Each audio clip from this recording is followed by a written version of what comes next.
제가 늘 항상 첫 번째로 추천드리는 미녹시딜이라는 탈모 치료제입니다. 최근에 신제품 카피약들이 많이 나왔는데 어떤 미녹시딜을 어떻게 활용하는 게 부작용 없이 최대의 효과를 볼 수 있는 방법인지, 또 가장 저렴하게 구매할 수 있는 방법이랑 유명한 성지도 알려드릴 거예요.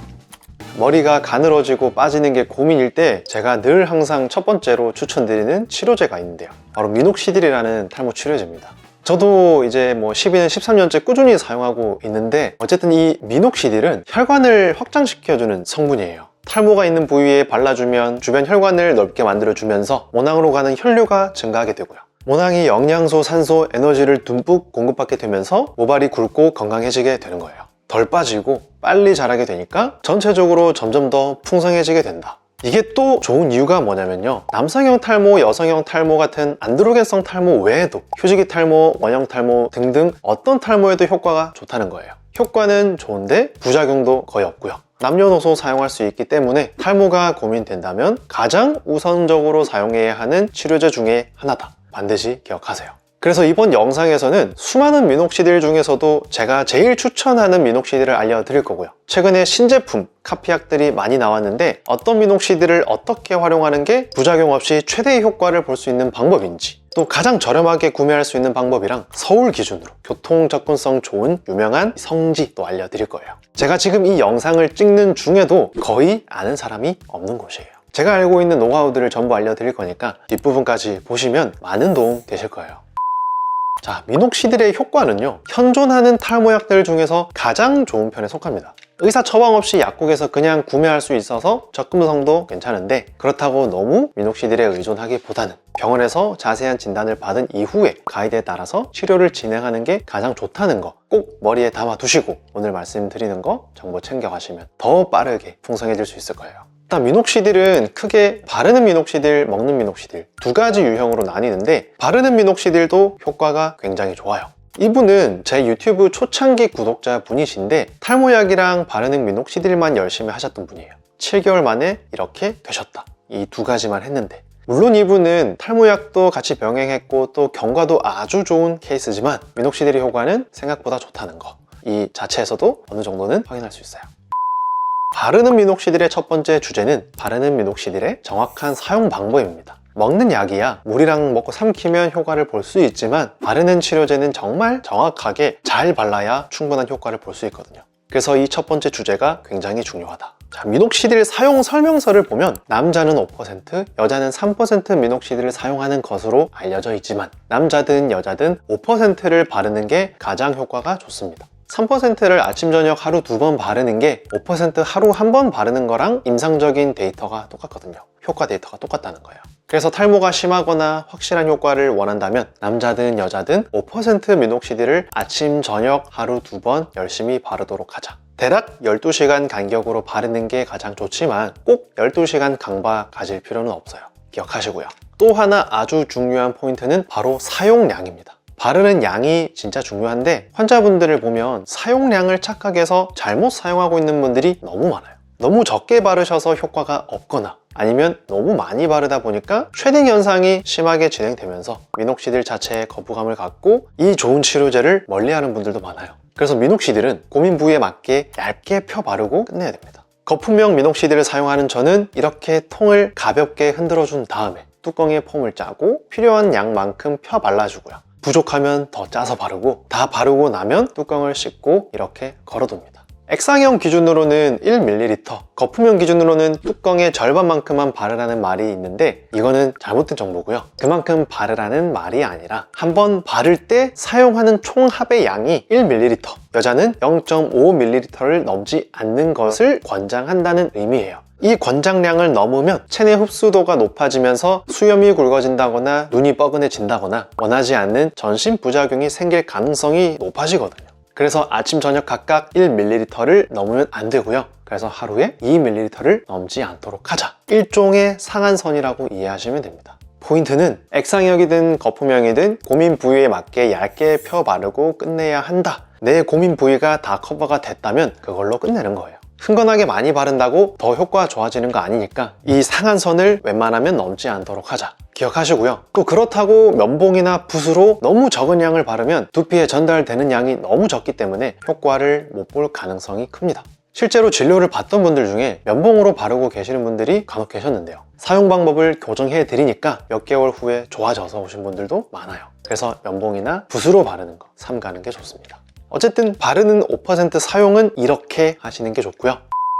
바르는 미녹시딜은 액상형, 파스형, 거품형 크게 세 가지로 나눠요. 저는 이 중에서 거품형을 제일 추천드립니다. 제가 제일 추천드리는 거품형을 먼저 말씀드리기 전에 액상형과 파스형의 장단점을 잘 알아두셔야 돼요. 그래야 거품형 폼 타입에 대한 장단점도 더 크게 체감되거든요.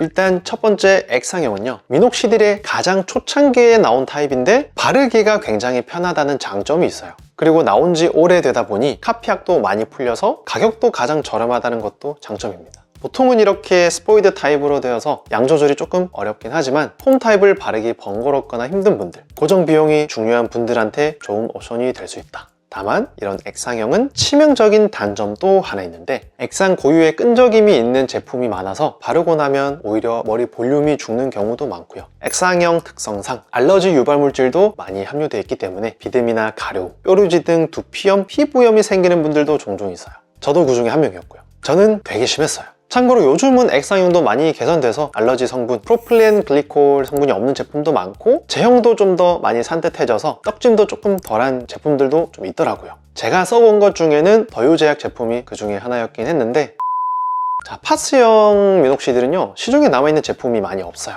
제가 유일하게 아는 제품이 나녹시딜이라는 제품인데 23살에 처음 탈모를 진단받았을 때 병원에서 처방해줘서 같이 써봤던 제품이거든요. 액상임에도 불구하고 끈적임이나 가려움이 많이 없었던 제품으로 기억이 남는다. 스포이드나 폼으로 양 조절하기가 어렵고 번거로운 분들은 파스형도 괜찮긴 한데 머리카락에 많이 묻을 수 있다는 단점도 있어서 바르고 나면 머리가 떡질 가능성이 농후합니다. 그래서 저는 결국 지금 거의 12년, 13년째 거품 타입을 열심히 쓰고 있는 거예요.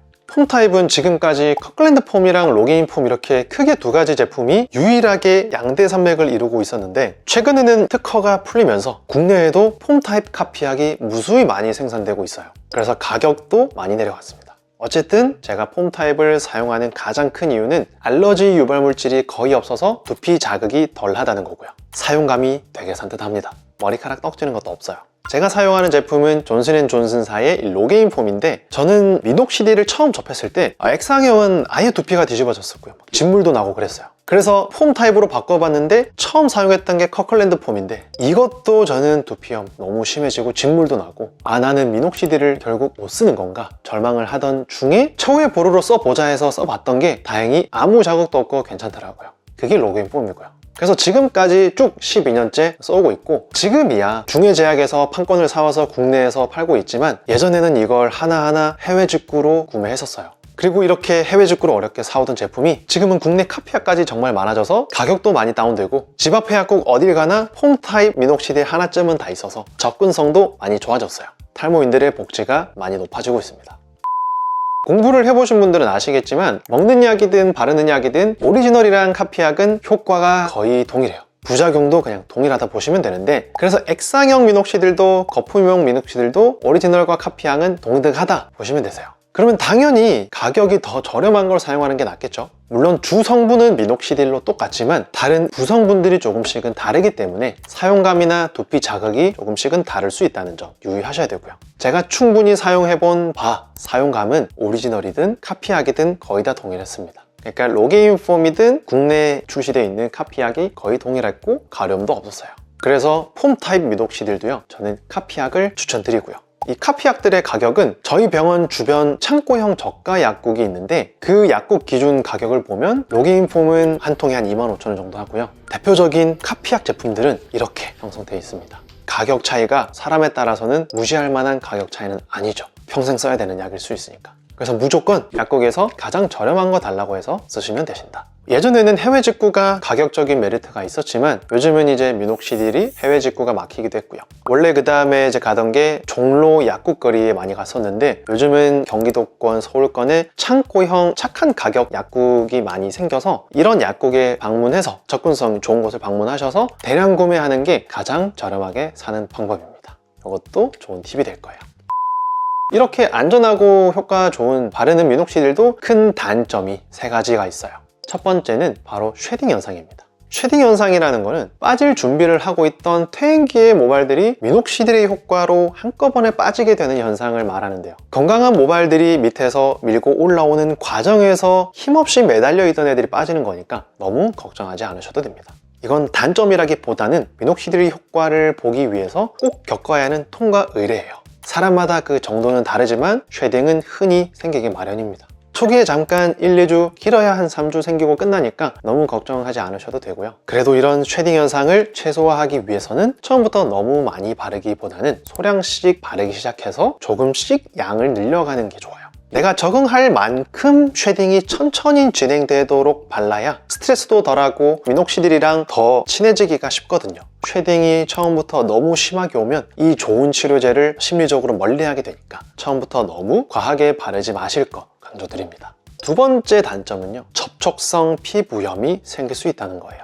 미녹시딜 성분 자체에 알러지 반응을 보이는 분들도 있지만 문제는 미녹시딜 제품에 들어있는 이 첨가물이 원인이 되는 경우가 대부분이에요. 대표적인 성분으로는 프로필렌 글라이콜이라는 성분이 있는데 액상형 미녹시딜의 제형을 유지시키기 위해서 촉감과 제품 보존을 위해서 첨가하는 물질이에요. 워낙 오래전부터 문제시 되어 왔던 성분이기 때문에 액상형을 쓰시더라도 이 성분이 없는 제품을 고르시는 게 좋습니다. 참고로 유유제약 광고 아니고요. 유유제약 액상 미녹시딜이 프로필렌 글라이콜이 없었긴 한데 요즘은 아마 이런 제품들이 더 많을 거예요. 어쨌든 가렵고 따갑고 비듬에 뾰루지나 진물까지 심한 두피염을 유발할 가능성도 높으니까 혹시 이런 증상이 있다면 일단 바르는 미녹시딜을 의심해 봐야 합니다. 그리고 액상형을 쓰고 있다면 폼 타입으로 갈아탈 필요도 있고요. 그래도 가렵고 두피염이 생긴다, 이런 분들은 바르는 거 말고 먹는 미녹시딜로 하셔야 돼요. 마지막 3번째 단점은요, 부작용이라기보다는 주의사항에 가까운데 미녹시딜을 발라도 효과가 없는 사람들이 있어요. 면봉으로 또는 붓으로 바르면 너무 두피에 전달되는 양이 적어서 효과가 없다, 이런 부분도 있고요. 어쨌든 바르는 약이다 보니 바르더라도 잘 발라야 되고요, 또 흡수도 잘 돼야 되고요, 그리고 매일매일 바를 수 있는 습관화도 잘 돼야 돼요. 그렇지 못한 분들이 정말 많거든요. 매일매일 발라야 하는데 습관이 안 돼서 이틀에 한 번, 3일에 한 번 바르면 효과가 없습니다. 그리고 이런 국소 미녹시딜은 피부에 흡수가 돼서 모낭까지 전달이 돼야 하는 요소가 있다 보니 남들보다 모낭이 길어서 깊어서 효과가 덜하는 분들도 있어요.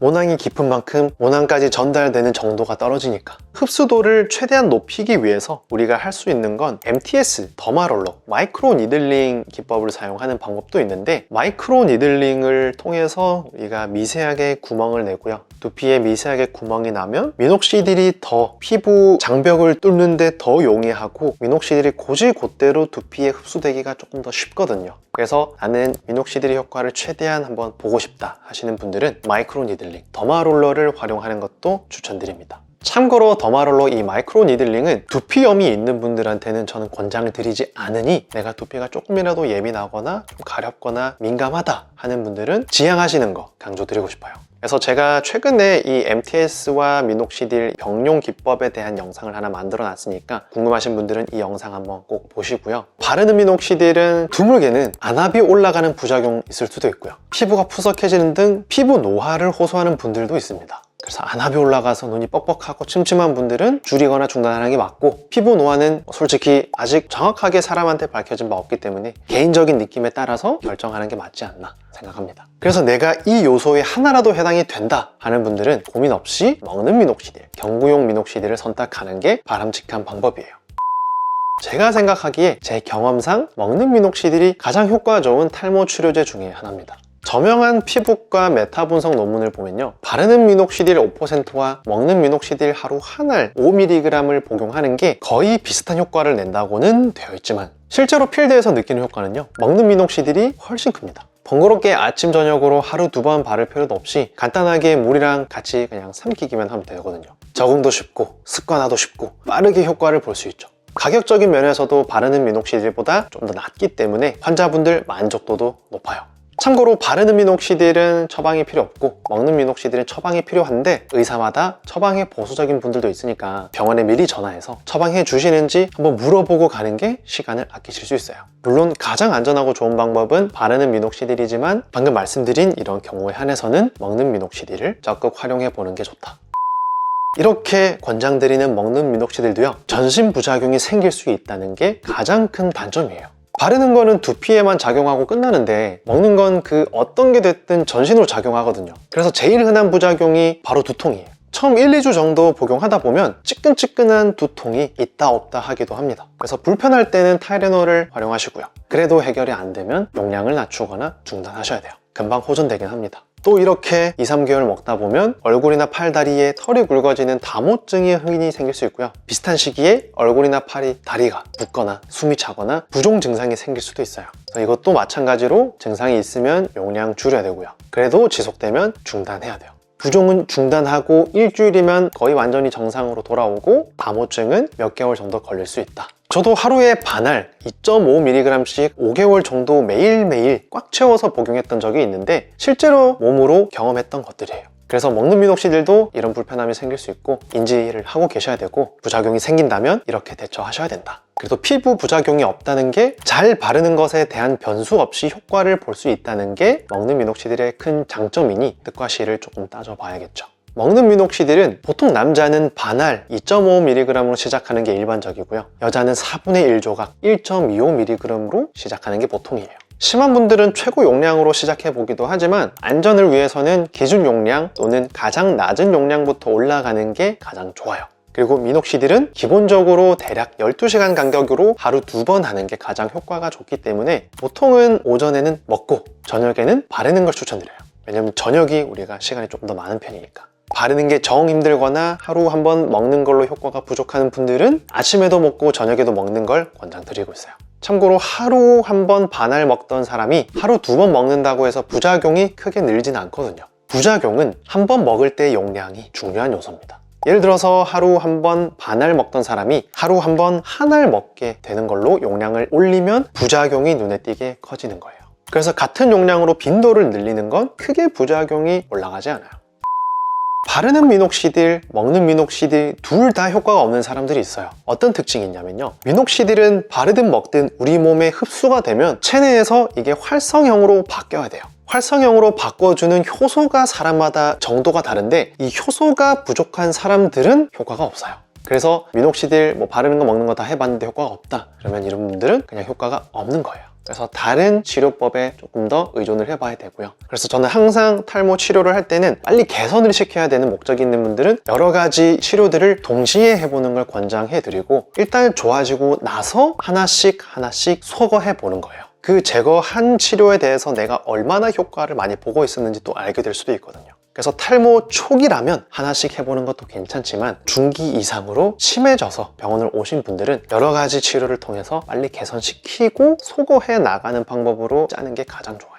그래서 오늘 마지막 주제는요, 이렇게 미녹시딜을 통해서 충분한 효과를 봤다면 이걸 언제까지 해야 될지 걱정이 될 수도 있어요. 바르는 거야 괜찮지만 부작용이 크게 없기 때문에 평생 발라도 무방한데요, 먹는 미녹시딜 같은 경우는 계속 먹기에는 좀 찝찝한 분들이 많을 거예요. 일단은 저희 의사들이 참여하는 미녹시딜 주제로 한 학회가 있었는데 대학병원 피부과 교수님이 그렇게 말씀하시더라고요. 중증 탈모로 오시는 분들한테는 이 루틴하게 미녹시딜을 처방을 하는데 실제로 한 번씩 심전도를 찍어보고 큰 불편함이 없다면 계속 루틴하게 처방을 해드린다고 합니다. 그래서 심전도 이상이 생기는 사람도 워낙 드물기 때문에 제가 가장 권장드리는 거는요, 1년에서 1년 반까지 먹으면 어느 정도 개선이 되니까 개선되고 나면 최대한 바르는 걸로 그 개선된 정도를 유지하는 거예요. 그걸로 유지가 안 된다면 주기적으로 심전도 같은 걸 좀 찍어보면서 가장 안전하게 간다면 이렇게 한번 해보면서 먹는 미녹시딜을 계속 처방해 드려도 된다라고 보는 게 의사들의 중론이에요. 이렇게 유지하는 게 가장 이상적이고요. 나는 불편함이 생겨서 또는 부작용이 생겨서 그냥 중단하고 싶다 하는 분들이 있을 수 있는데, 그래서 미녹시딜을 중단하게 되는 경우가 있는데 중단했을 때 어떻게 변하는지도 다 연구로 나타난 결과들이 있어요.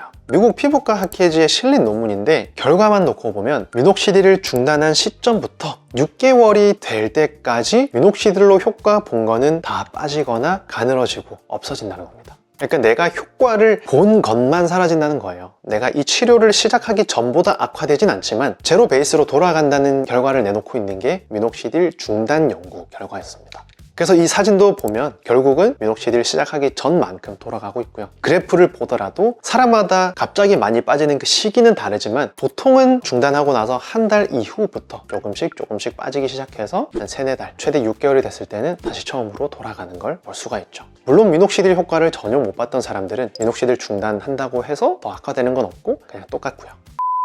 미녹시딜은 정말 좋은 치료제 중에 하나고 남녀노소 사용할 수 있고 커다란 막 부담스러운 부작용도 없기 때문에 우리가 항상 좀 친근하게 계속 거리를 유지해야 되는 치료제 중에 하나인데, 오늘 내용이 제가 미녹시딜에 대해서 전반적으로 정말 자세하게 알려드린 그런 영상이기 때문에 오늘 이런 내용도 잘 참고하셔서 다들 풍성해지셨으면 합니다. 그래서 오늘 영상은 여기까지고요. 다음 영상에서 또 좋은 영상으로 인사드릴게요. 감사합니다.